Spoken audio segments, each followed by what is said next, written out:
کارا یار و دوستا خواهشمندیم برای بزرگی اکای میزراب جان و منوچهر جان یک قرصک بردوامی راحتی کلان شما بهترین قرصکا با تشبوزی فضلالدین جان بهی جان حضور آمدیم. از نام فضلالدین جان به منوچهر عمر دراز سربلندی آرزومندیم. در این جامعه نگریم مادر جانا اپا جانا خواهر جانا آمدیم برای بزرگی مادر جانا. سرود اول در بست مادر بعد دیگه سرود برای منوچهر جان که ایرسیه نه اومد، یک سرود غریبی بعد برقص بازی. ما در خدمت شما ای بندگان خدا.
شد چراغی منزلم مادر پرستار دلم ای روشنی بخش شد چراغی منزلم مادر. تشکر کلام برای سرود مادر.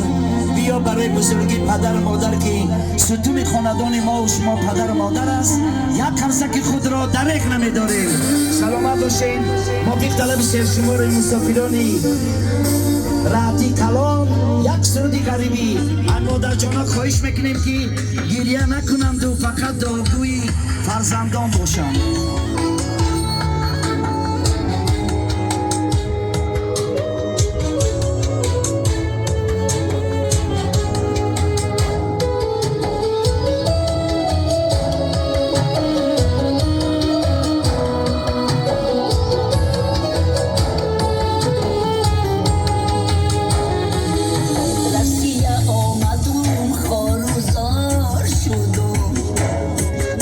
در دولتی روز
باشه.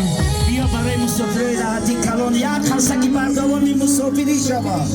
زنده باشه. مرحمت همه برقص و بازی توی منوچهر جان مبارک شود.